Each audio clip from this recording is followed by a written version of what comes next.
Bonjour à tous et bienvenue pour cette démo rapide de l'application Granit. Je suis Jean-Gabriel, un des 3 cofondateurs, et aujourd'hui mon objectif c'est de vous permettre de survoler rapidement l'application pour comprendre comment est-ce qu'elle fonctionne.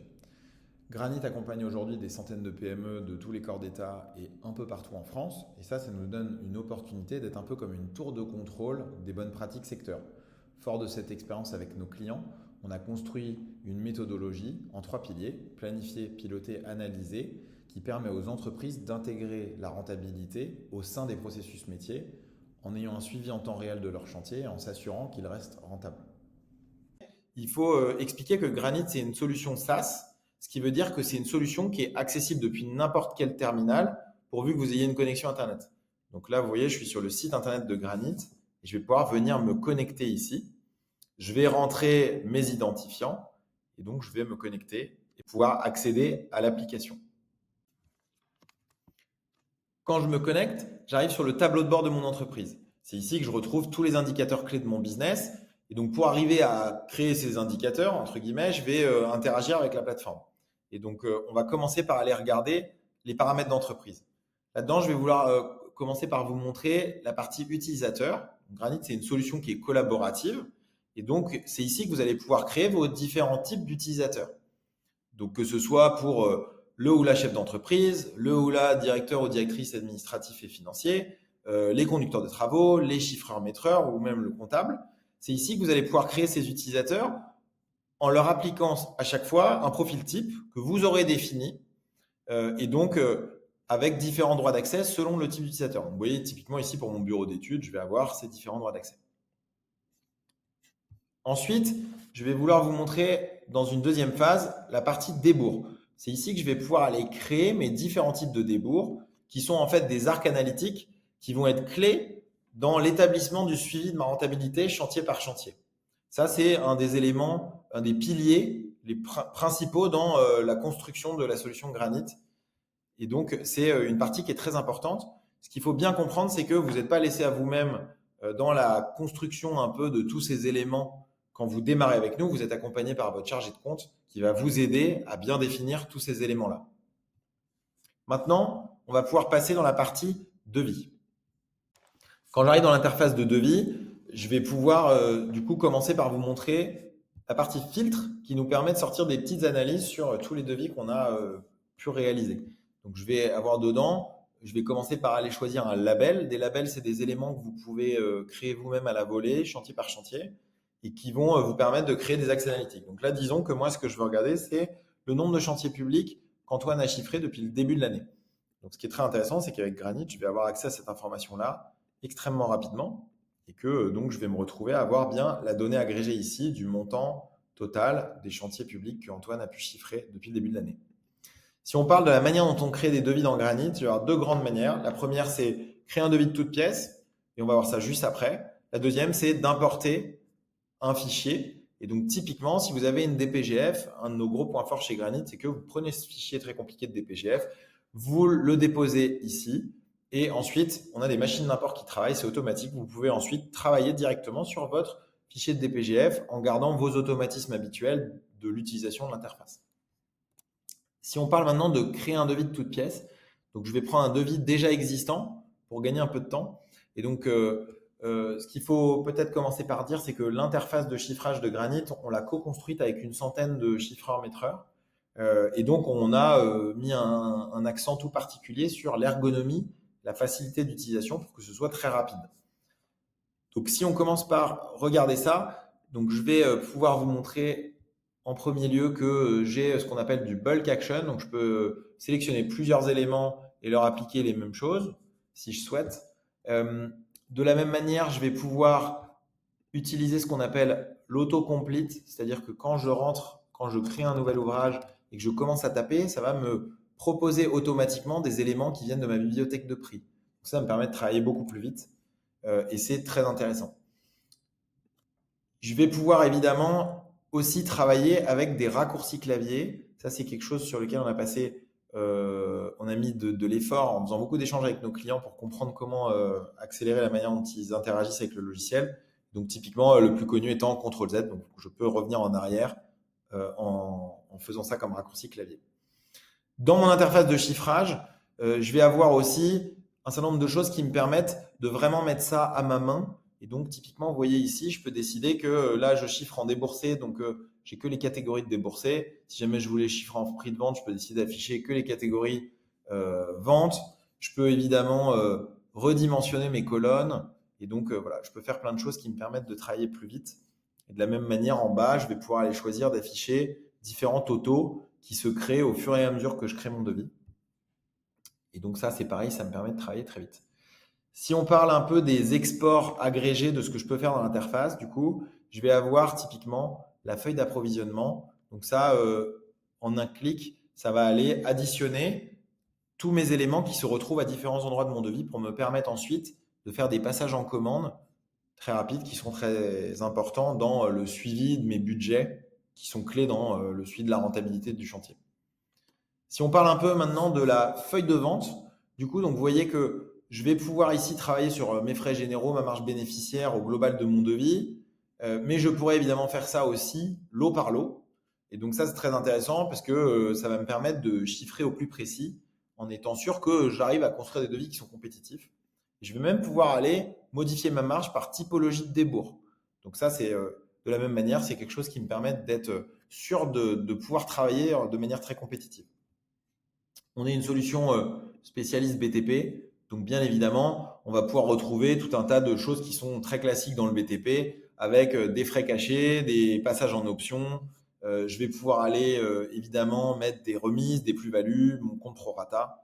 Enfin voilà, on gère bien différents taux de TVA, l'auto-liquidation. Donc, ça, c'est toutes les spécificités métiers classiques.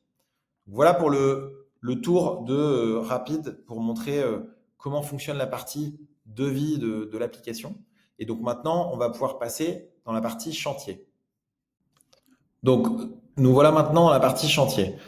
Je vais commencer par vous montrer que j'ai les mêmes possibilités pour faire des filtres et sortir des petites analyses sur tous mes chantiers que ce qu'on a vu dans la partie devis. Donc, je vais pouvoir aller choisir mon référent et de la même manière, je vais avoir des totaux qui vont apparaître en bas et qui vont me permettre de suivre, de faire un peu des petites analyses.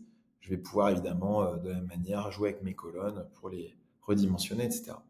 Si on rentre dans un chantier déjà existant, du coup, donc quand je rentre dans mon chantier, je vais retrouver mon tableau de bord chantier. On y reviendra après. Et je vais commencer par aller vous montrer les budgets. Donc l'idée, c'est que quand je crée un devis, j'ai un certain nombre de composants qui sont utilisés et qui sont liés à un type de débours, comme on a pu voir au début dans l'établissement des paramètres. Ce qui se passe, c'est que quand mon devis passe en commande ferme, en chantier, ça crée automatiquement des budgets de déboursés par typologie. Donc ensuite, je vais pouvoir faire une contre-étude en créant un budget. Et ensuite, c'est ce qui va me permettre de base pour pouvoir aller vérifier que je ne dépasse pas mon budget prévu et donc que je suis bien en contrôle de la protection de ma rentabilité. Donc je vais pouvoir ensuite aller passer des commandes. Ici, je vais pouvoir passer des commandes que je vais pouvoir ensuite suivre avec différents statuts. Et ces commandes, je vais aller vérifier qu'elles sont effectivement consommées en allant les matcher contre mes factures d'achat. Donc, je vais pouvoir très facilement aller ajouter des factures d'achat comme ceci.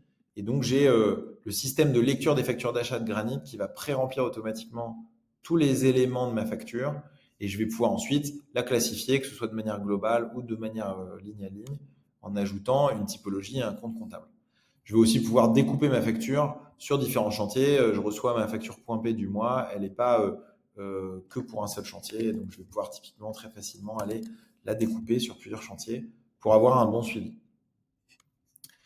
Ces factures d'achat, je vais évidemment aussi pouvoir les importer en masse ou alors les importer via en utilisant une adresse email qui me permet d'aller envoyer toutes mes factures d'achat pour qu'elles s'importent automatiquement. Donc, c'est très pratique et ça permet de bien fonctionner. Vous voyez ici pour l'import en masse. Si jamais on veut parler un petit peu de circuit de validation, qui est une chose très intéressante qu'on a développée, je peux évidemment aller construire des circuits de validation de mes factures d'achat, comme vous voyez ici, pour définir des niveaux avec différents utilisateurs qui doivent aller valider pour permettre de passer en statut à payer mes différentes factures d'achat. Là, j'ai 2 niveaux, je peux en créer 5 si j'ai envie, autant que je veux. Je peux aussi mettre en place des rappels hebdomadaires par email qui me permettent d'envoyer aux bonnes personnes le rappel des factures qu'elles doivent approuver chaque semaine à la fréquence que je souhaite. Et donc ça, encore une fois, ça fait partie des choses qui sont balisées avec votre chargé de compte quand vous démarrez avec nous pour bien vous aider à tout paramétrer comme il faut pour que ce soit le plus efficace possible pour vous. Donc on va retourner dans le chantier. Et donc cette fois, on va aller regarder comment est-ce qu'on fait pour établir une facture de vente. Donc quand je vais dans mes factures de vente, ici, je vais pouvoir retrouver toutes mes situations de travaux que j'ai faites, que ce soit sur quelle que soit la commande sur laquelle je les ai faites. Je vais pouvoir aller ensuite facturer mon chantier. Donc là, je vais choisir que je facture cette commande-là. Et je vais pouvoir aller faire la saisie de ma situation de travaux. Donc là, je peux très bien, pour gagner du temps, je remplis au global poste à poste pour avoir un montant un peu conséquent. Et donc, vous voyez, je retrouve bien ici tous les éléments pour ma situation, avec notamment mes TS qui sont bien pris en compte. Je vais ensuite passer à l'étape d'après. Si j'avais de la révision des prix sur ce chantier, quand j'ai passé le devis en commande ferme, j'ai dit qu'il y avait de la révision des prix. Et donc, je peux rentrer mon impact de révision des prix ici. De la même manière, comme on gère très très bien toutes les spécificités métiers, si j'ai des sous-traitants en paiement direct, ils ont été déclarés et donc je peux ici aller ajouter la situation de travaux de mon sous-traitant qui est en paiement direct sur ce chantier. Je vais pouvoir faire ma reprise d'acompte. Si je clique sur le bouton, ça me fait le petit calcul prorata automatiquement. Et ensuite, je vais pouvoir aller rentrer le nom de ma situation de travaux. Voilà, lui donner un numéro. Je vais mettre ça du coup en lui donnant le nom du chantier, une date de facturation, et ça va me permettre du coup de générer tous les calculs automatiquement de ma situation. Donc je vais bien pouvoir retrouver tous les détails qui sont nécessaires avec, je retrouve bien mes différents taux de TVA sur le marché et tous les éléments spécifiques BTP. Je peux évidemment aller gérer des pénalités à cet endroit-là. Et donc je crée ma situation de travaux. Donc maintenant qu'on a dit ça, et donc je vais pouvoir voir aussi que j'ai des statuts intermédiaires. Donc elle est en brouillon, je vais pouvoir ensuite la valider pour envoi à mon client. À partir de ce moment-là, je rentre dans le processus classique où mon client doit accepter ma situation pour que je puisse ensuite la passer en comptabilité. Maintenant qu'on a vu ça, je vais aller vous montrer comment est-ce qu'on fait pour suivre un peu tout son argent dehors. Donc en gros, je vais retrouver ici une table où j'ai toutes mes factures de vente, mais moi ce qui va m'intéresser, c'est mes encaissements.